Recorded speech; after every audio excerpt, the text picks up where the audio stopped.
Australian True Crime is a proudly independent podcast produced by us, with no corporate or network overlords policing our content. Unfortunately, that means we get none of their cash either. If ongoing payments aren't for you, you can now make a one-off contribution of any amount you wish simply by clicking the link in the show notes. You'll know which one. What if from day one you didn't just watch things happen, you made things happen? What if you didn't just make an impression, you created a legacy? What if you didn't just start a job, you transformed an industry? Being curious is everything at Rio Tinto. Our graduates shape who we are, and we need Indigenous graduate engineers, data scientists, accountants, lawyers, health and safety professionals, and more. Join Rio Tinto and help create a legacy you're proud of. Search Rio Tinto graduates. Hello, Australian True Crime listeners. I'd love to tell you that I'm constantly running out of food at home because I'm a busy working mum with no time to shop. But I think it's actually because I'm just really bad at admin.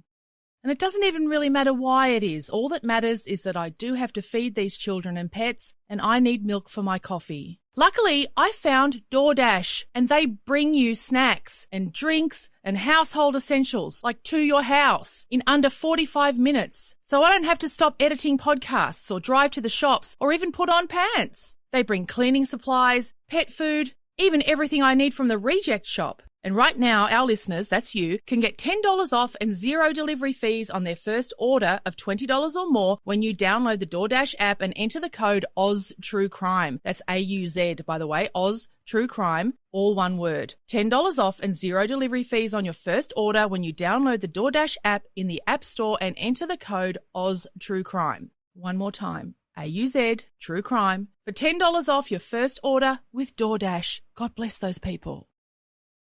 We acknowledge the traditional owners of the land on which this podcast is recorded. We pay our respects to their elders, past and present, and to Aboriginal elders emerging. The following podcast contains content of a graphic, violent nature and is not suitable for children. Those of you on here that refer to Kylie as your sister, well, I know that family is not always blood, and family is sometimes those that we choose, but she was my actual sister. There are some of you on this page that called her sister. When she needed you most, you let her down. And if this is hitting you in the feels, then I've got the right people. I hope when you go to bed at night, the last thing you hear is Kylie's voice. I hope the last thing you feel is how she used to stick her arms around you from behind every now and again and give you a big hug. I hope you hear her laugh when you're asleep. I hope you hear all of it. And I hope it haunts you, and I hope it turns in your guts that you could have prevented it, that you probably caused it. Yes, I'm speaking to you. I'm speaking to you directly. You know your involvement. You know who you are. I'm not going to stop. I am not going to stop. You've gotten away with knowing for far too long. I am going to torture all of you with this until you give her back to me. I don't care the state of the bones. I don't care the location. Ring Crime Stoppers anonymously and tell them where she is. No one ever has to know that it was you. Do the right thing. Kylie would.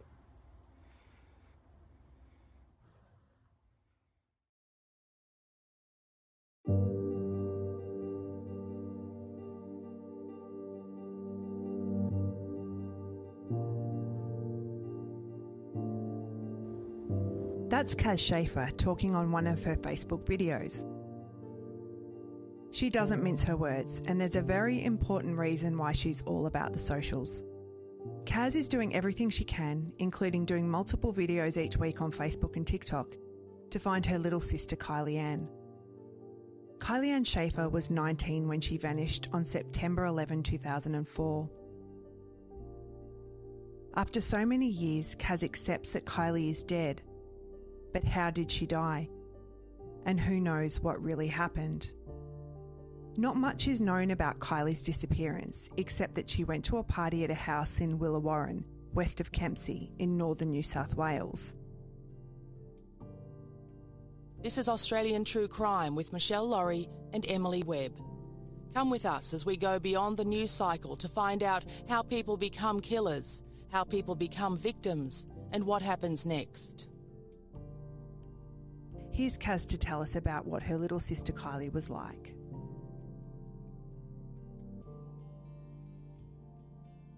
Kylee was so special. She had the kindest heart. Physically, very, very, very strong. But even Sue, her mum, would say quite often, you can't physically hurt Kylee, but words kill her. Because she was just so soft-hearted and so kind. She wanted to believe the best out of everybody, and I think it really hurt her when anybody let her down. I vividly remember the prior year, and my brother has a hard time with this too. She turned 18 and had a big party, and my brother couldn't make it. She knew that I wouldn't be able to make it because I was, running a household and everything, but my brother had promised her that, no, I'm going to be there, and they were quite close. And when he didn't make it, she was devastated, absolutely devastated.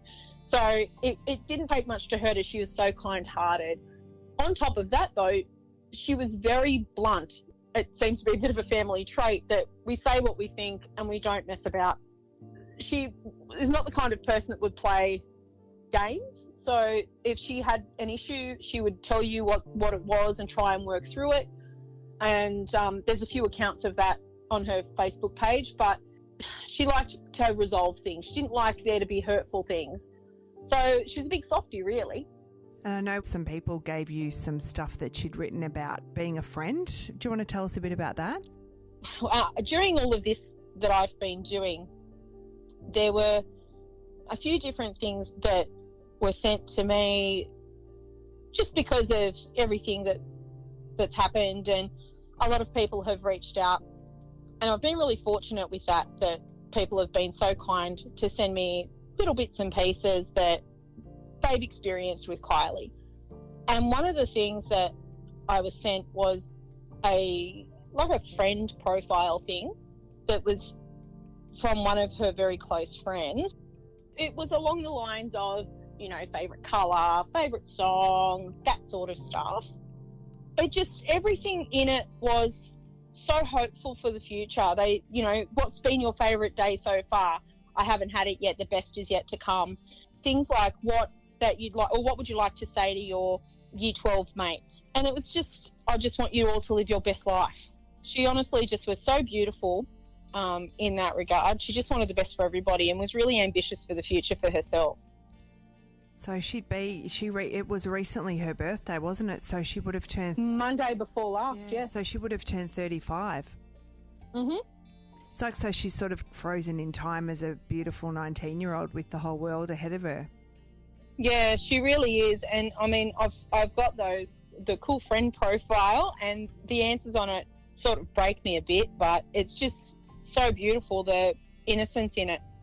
And you were living in Sydney. You're older. You and Kylee have different mums. Is that correct? Yeah, that's correct. Yep. So you were an adult, living your life. Kylee was 19, and you've got your own life happening in Sydney. So yeah. So I was 32 when she went. Kylee went missing on September 11th, 2004. At the time, Kylee was 19. She just moved into a unit that she was renting and was just trying to better herself. She's a country kid, born and raised on a block of land that has no town power or water. So quite, a bush kid that could sort of live on the land and was. So to better herself, she'd started TAFE and done the things you normally do when you finish high school. She'd been living out of home for probably 2 or 3 months, and she attended a party 5 minutes from her parents' place, so my dad and my stepmom, and she was with people that she knew really, really well. And The story that I got at the time was there was a bit of a disagreement during the night of the party, like there is sometimes with young people, and that she was still quite angry in the morning and sort of said, I'm just going home, and stomped off. Kylee was living near Kempsey at the time, which is in New South Wales. So tell our listeners where she was last seen. The far north coast of New South Wales, so not quite as far as Coffs Harbour, but it's on the Macleay River. So Kempsey is the major town, and that's where her flat was that she'd moved into. But where the party was about 35 kilometres to 40 kilometres out of the town, so in quite a regional area. It's Kempsey hinterland, so it's quite mountainous and it's all on the river, so there's creeks everywhere and that sort of stuff. And then about another 5 k's away from that is our parents' place. So that's where she grew up, in dense sort of rainforest bushland.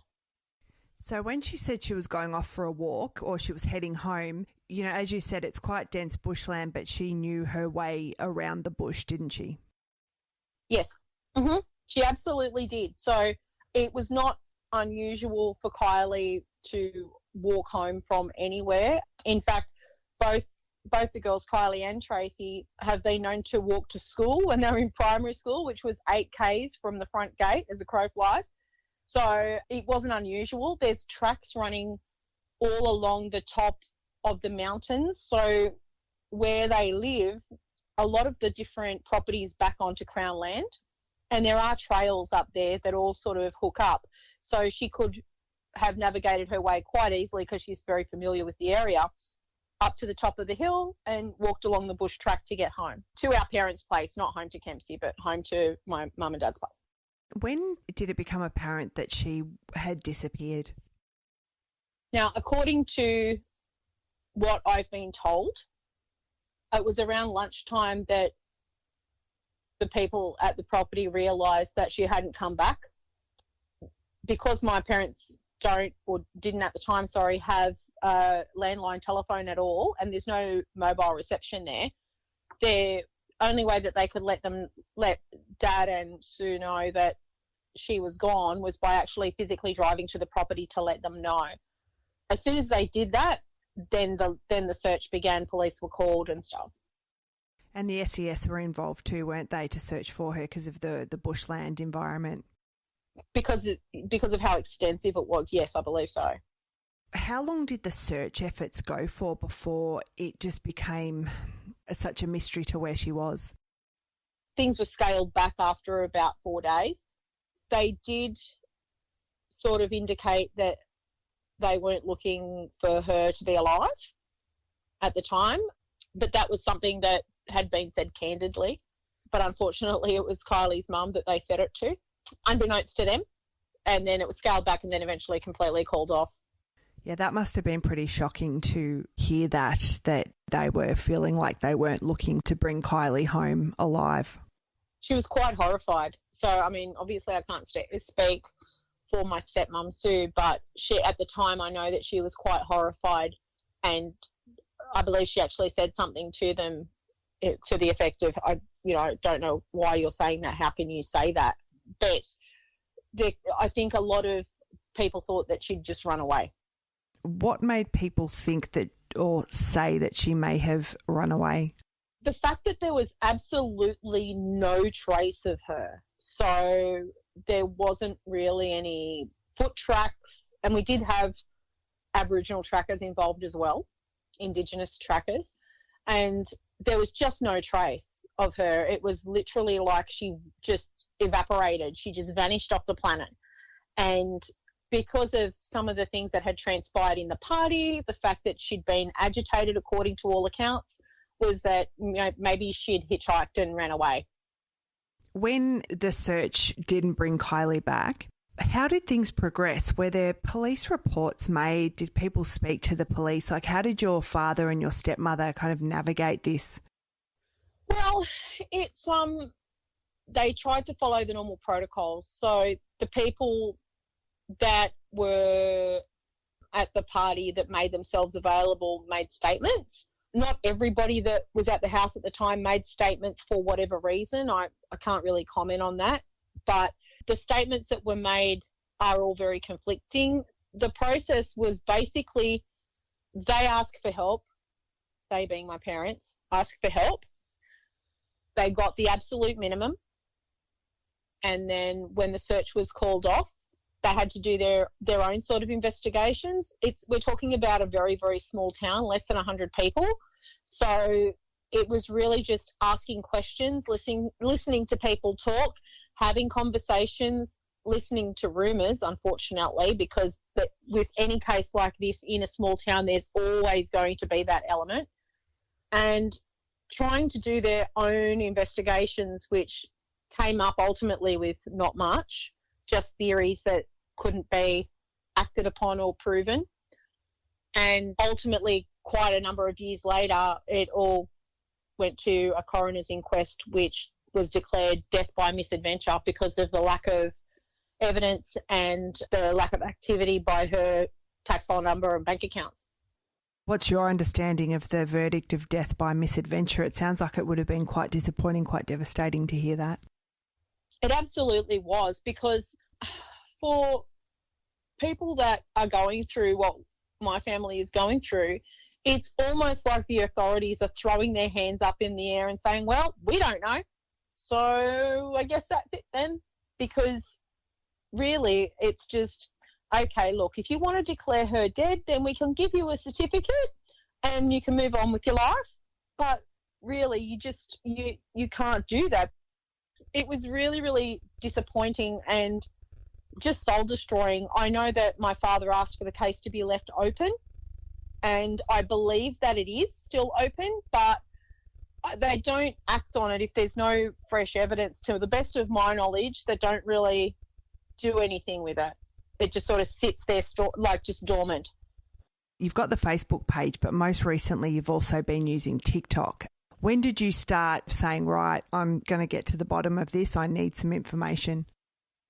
Well, all along I've sort of fought to do that, but I was stopped very early on by my dad, because he was really, really concerned that if I made it national, if I blew it up, then the fallout from that would be that the family would suffer. And my other sister, Tracy, was 5 years younger than Kylie, and obviously when your big sister disappears, you take it pretty hard, and it really did affect her in a negative way.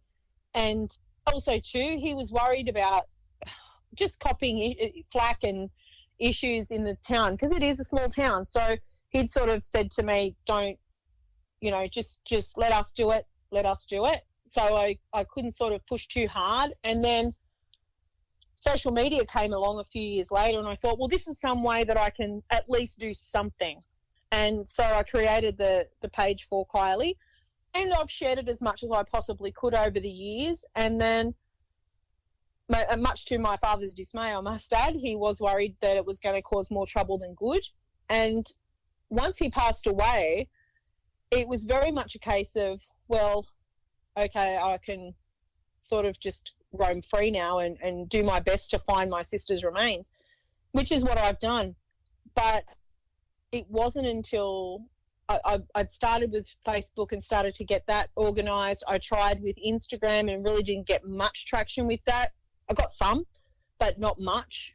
But then it was only probably about 4 weeks ago now, maximum, that I discovered the multiple uses for TikTok. I'd gotten TikTok about 2 months ago and was just doing what everybody else does, watches funny videos. And I came across a page about 4 or 5 weeks ago, and it was Sarah Turney. And it's a young woman in the United States that has a missing sister as well. Now, her sister's been missing for 19 years, and her sister was 17 when she went missing, and again, without a trace. It's like she vanished off the face of the earth, and she's worked really hard. She's even gone to the extent of having a very popular podcast, and her page just really hit home for me. When I saw it, I thought maybe I can use this platform to just get a bit more interest, just a bit more. It can't hurt. Luckily for me, it's been really, really successful so far. It's been able to generate a lot more interest. My kids watch TikTok a lot, so I hear a lot about it, but I haven't delved too much into it yet. You say you wanted a little bit of traction. You've gained a lot of traction. Explain to us how that happened.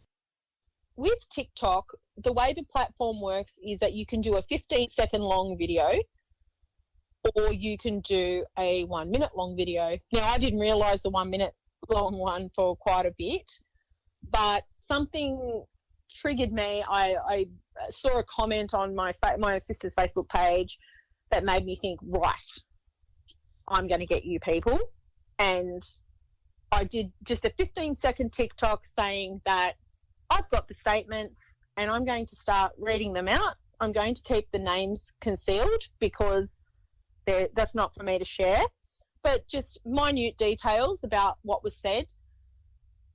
And as soon as I did that, all I said was that I was going to, and someone commented, okay, I'm hooked. What's next? So I got a lead about my sister's disappearance, murder, whatever you want to call it, on the weekend.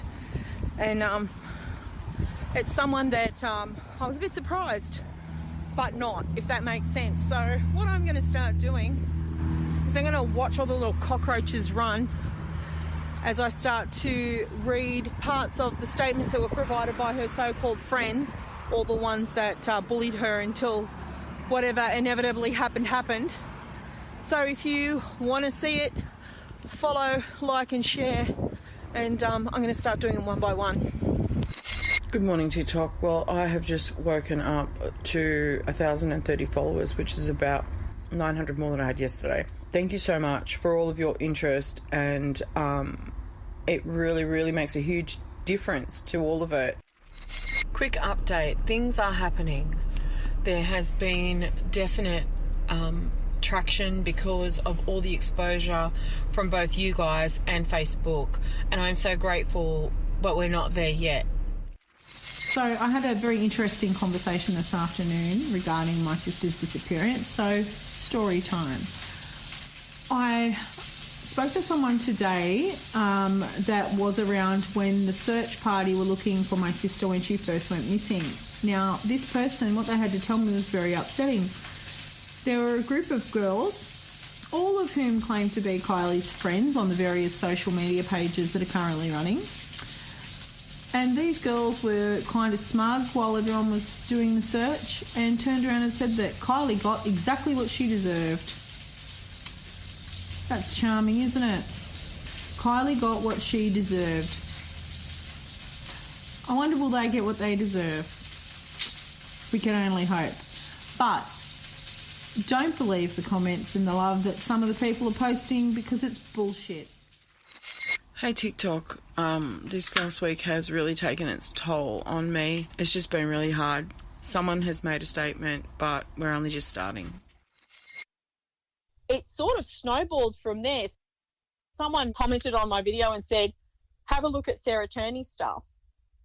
And I did a video response saying, because I was quite upset because I just received the friend profile at the same time, and I was really upset, and I disclosed that. I showed exactly how I felt, and I explained that I was very aware of Sarah's case, and I was so thankful that I'd seen it, because that was what pushed me to go to TikTok with this and not just use it as a fun, silly thing.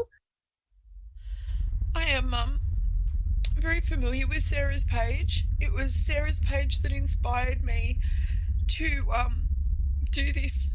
I already had TikTok and just messed about and watched funny videos and stuff, but it was really her page that inspired me to start using it to gain exposure for my sister.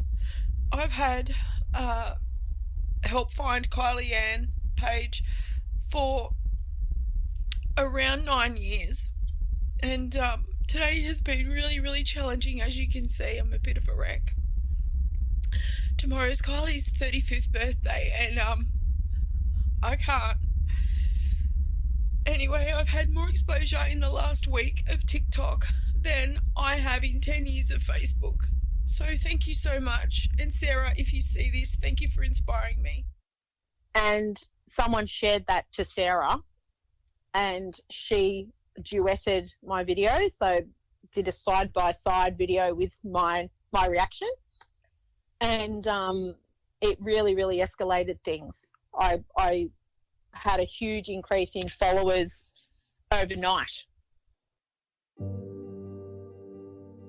Thank you to our patrons. Our patrons help us help people like Kaz to raise awareness around their campaigns. If you can chip in $5 a month, please consider becoming a patron at patreon.com/OstTrueCrimePod. Thanks to these patrons: Kat Plant, Laurie O, Laura Yu, Lauren Kingdom, Christy Tassello and Jane Murray.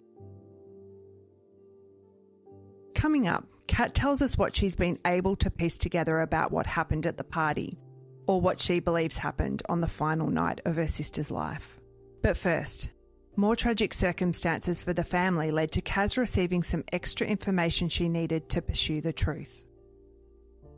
My father had all the paperwork relating to the case, and he had passed that on to a friend to just cast a fresh eye over, and then that person gave it back. And when all the fires happened last year in the region, they thought that my parents' place was at risk, and it in fact was. And because of that, it was passed on to a family friend. And as luck would have it, it was just in time the property that my sister grew up in burnt to the ground, as did the party house, by the way. And I was visiting the region afterwards, and the family friend let me know that they had the statements and all of the police information, and I had never had access to it. And when I just started to read it and started to realise that the information that I'd been given was just scratching the surface, it was a very, very brief summary of what had happened compared to what the statements were. And it really, really lit a fire under me, and maybe just want to get these people, just let them know that this is not right. This is not the way you treat your friends, and the right thing to do is let her rest. And so then it has always been my mission to find her, but that really gave me a laser focus. What was it in those statements that you discovered about what may have happened to Kylie on that night? She wasn't treated very nice at all. In fact, there's one particular sentence that was said that really got me and sort of has driven me to this point, and that I sort of have as a loop in my head to drive me on. And that is where someone that she was very close to, or she thought she was, screamed in her face, "Nobody fucking likes you anyway, and no one wants you here." And that was one of the last things that she heard. So that, and that alone, is the one thing that it was like a punch in the gut. It really, really was. It was, okay, she was not at a party with friends. She was not. She was at a party with a group of people that had no regard for her whatsoever. And that changes everything. How many people were at the party that you know of? Unfortunately, that's debatable, but to the best of my knowledge, around 10 to 15, but it's really more like, from what I've been able to work out, more like 15 to 25. It could have even been under 10 from what they've said in the statements, but from everything else I've heard from people that were there, at least half of the people disappeared before there was ever a statement taken. So the general consensus is probably just under 10, if you don't include the family that live there. And yeah, from what everyone else tells me, 15 to 25, depending on who I'm speaking to. And when you read those statements, you actually discovered that it's possible that Kylie may have gone missing the night of the party. Is that correct? Well, yes and no. The statements are all conflicting, from something as simple as what she was wearing There's at least 3 to 4 different accounts of that I've noticed. And the times that are mentioned in the statements all vary. And then separate to that, I've had someone else come to me saying to me that they don't understand why they were never interviewed, because one of the people at the party visited them very late that night, maybe even very early the following morning, so around the midnight time frame, saying Kylie's disappeared. So it's up for debate what time she actually left. What I was told originally was she got up, had breakfast, was still angry and left.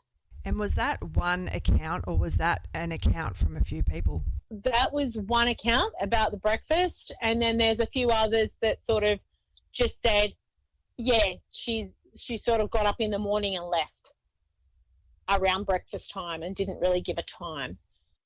And as you said, not everyone who is known to have attended that party gave a statement. That is correct. Was there any common information that came out through reading the statements? Was there any truth that you could see? Only that there was an argument. There is several versions of the same argument. Some are lighter than others. So some describe it as a light disagreement. And, you know, like something as simple as there's 2 girls having an argument and one of them saying, oh, come on, don't be like this. To the other extreme of, I don't like the way you're treating somebody, and then someone else saying, fuck off, we don't want you here anyway. There's a wide range of versions of the same thing. The only thing that I can see a common thread of is that there was an argument. Do you know what the argument was about? Romantic involvements. And obviously they're 19-year-olds plus at a party. There's going to be drink, and was there drugs that you knew of at the party? No one sort of said it, but that's the understanding. No one's put it in a statement, but that's their understanding, the general consensus. You do seem to speak quite pointedly to certain people in those videos. The people that were at the party are 100% absolutely watching.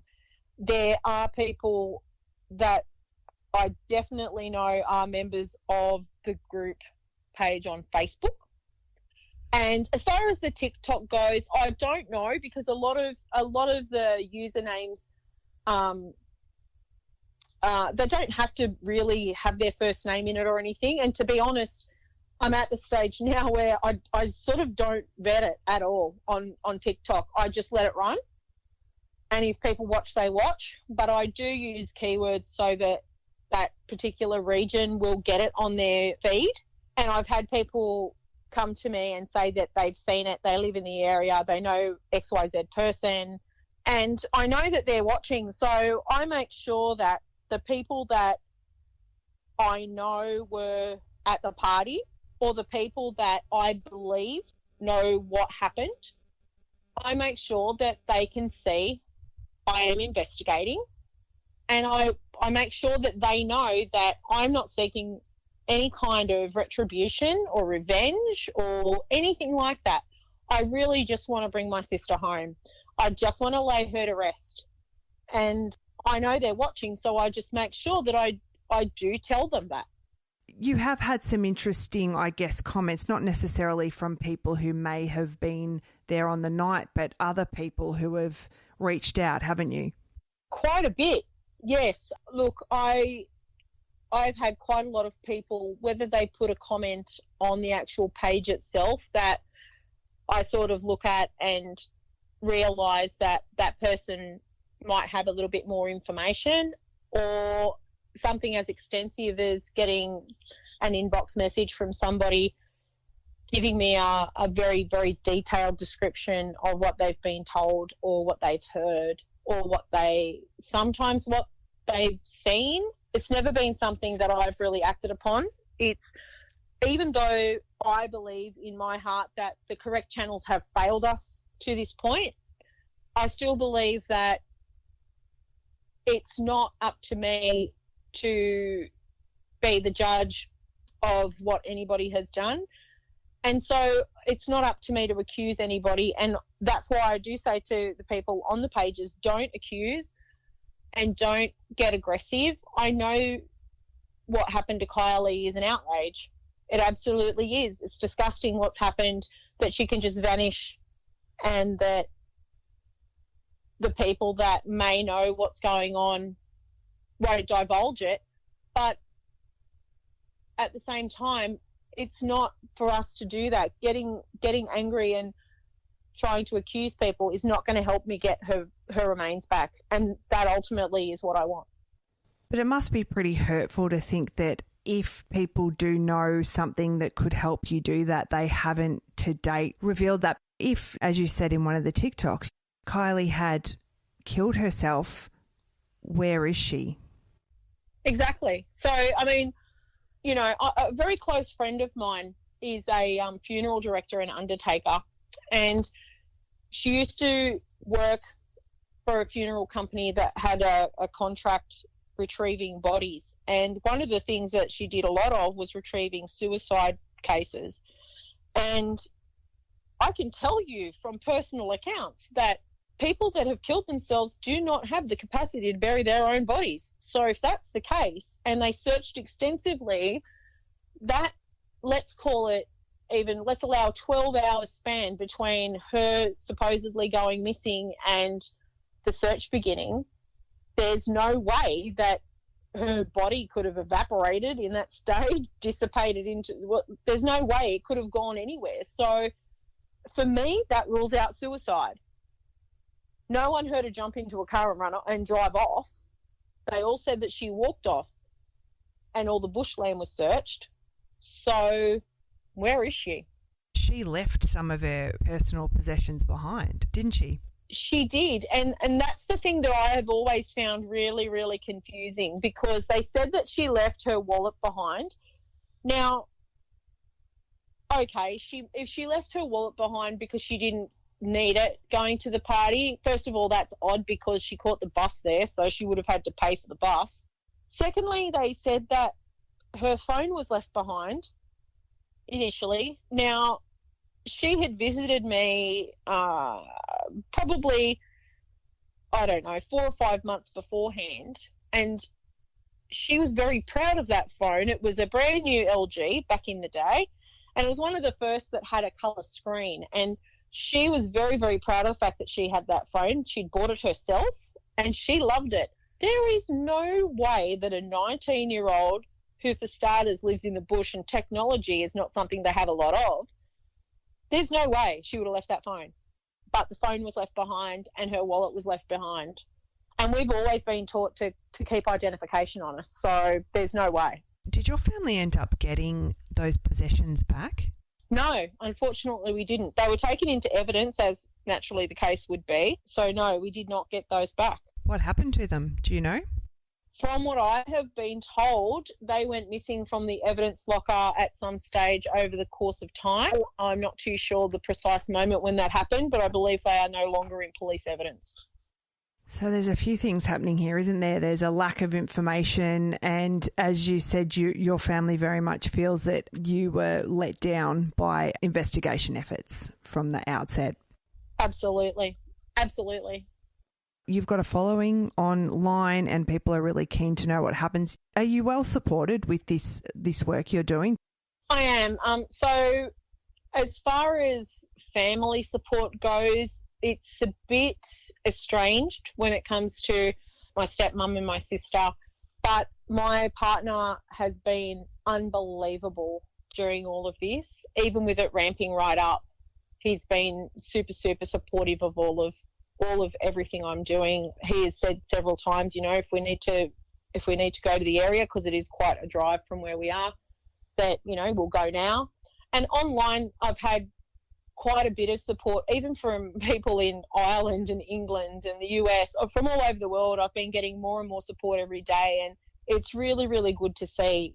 I mean, we do get plenty of support in Australia as well, which is great, and most recently starting to get support in Kempsey.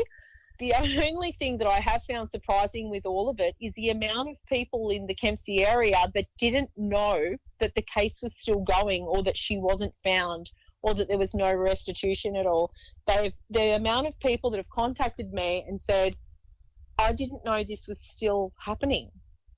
I thought this was closed years ago, which just tells me that there's just not enough exposure in the local area at all. So there was a lovely story done by Ruby Pascoe in the local paper there, which is the Macleay Argus, back in July. I would urge anybody that has access to go and read it, because it does show the perspective from Kylie's mum. It's good to finally have a lot more people in the area starting to know what's going on, and that's where a lot of the new information I've gotten is from people that are just finding out that it's still going. Why is it that you think TikTok's such a powerful platform for you? Well, look, I think that the younger generation that are the main users of TikTok, they're more proactive than my generation are. So, you know, when I was a child, if I heard or said something that might have been out of turn or something like that, I would never think in a million years to act upon it. I would have just thought, oh, geez, okay, none of my business, that's mum and dad, you know. But this generation are more likely to say, wait a moment, what did you do, or what do you know, or what did you just say?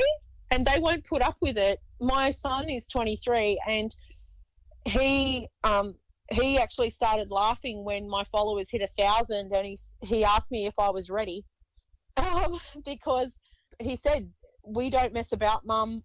You're going to get her back this time, because they're going to do it for you. And he's been really correct so far. We're up to 5,600 followers today and climbing, and it's been a lot of the young people that have contacted me, and that, you know, one in particular offered to do the right thing and call Crime Stoppers with the information they had. So I've been really, really fortunate in that regard. So yes, luckily the future's in good hands, I think. And you feel like you're getting closer to finding Kylie? I really do, and it's one of those things that I can't pinpoint it. You know, over the years you sort of feel really helpless, and you get to a stage where you don't know what else you can possibly do because resources are limited, and that might have been some of what happened there at the time. You know, country towns are limited for resources, so that might be why the case didn't go as I hoped it would. But now it's a different story. Do you have a message for anyone who might be listening who may be going through a similar experience to what you're going through? First of all, what I would say is, if you do know anything about Kylie's case, I would urge you to call Crime Stoppers first and foremost. Any information can be given anonymously if you feel intimidated or worried or concerned. So I would urge you to do that first and foremost, rather than going to your local police station, because Crime Stoppers have the capacity to take on what you're going to give them. Secondly, if you're in the same situation that I am going through, which is you've lost a loved one with no answers and nothing to go on, and you're given information on the case that you are not satisfied with, or you're given information by authoritative people that you are not happy with, I would urge you to go higher, keep investigating, push as hard as you possibly can until you're satisfied with the answer. And it may not be the answer that you want, but it might be the answer that is the right one, so that they might have passed or whatever. But I would urge you to keep going. Don't give up, because at the end of the day, you never know what is going to come out of you pushing and urging people to come forward. And of course, if you do find yourself saying goodbye to someone, whether they're just going down the shops or going on a long trip, make sure that you're happy with the last thing that you said to them, because you just don't know when you're going to see them again. There is another page I'm sure you would be aware of, the National Missing Persons Register. Yeah, Nicole's amazing, and she was really, really, really helpful back in the early days. I spoke to Nicole quite a bit back then. She was just helping me out, posting whatever she could, whenever she could. Anytime I said, look, can you post it again, she would. Because of the way she does things, she had designed a really, really good page for Kylie's disappearance. Her profile for Kylie on the missing persons register is probably the most accurate and best account of what happened. The one on the AFP is misspelt and the information is very poor.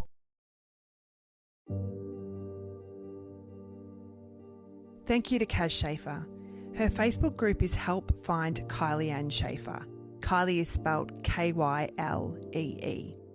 Kaz's TikTok account is Kaz Schaaf, that's KazSchaf. If there's anything discussed in this podcast that's affected you, please phone Lifeline on 131144. Thank you to patrons Nicole Palliser, Renee McDonald, Simone Herlinger, Leslie Elder, Yvonne Slowly, and Rich Poop. Thank you for downloading this episode of Australian True Crime, made in association with the Acast Creator Network. We'll be back next week.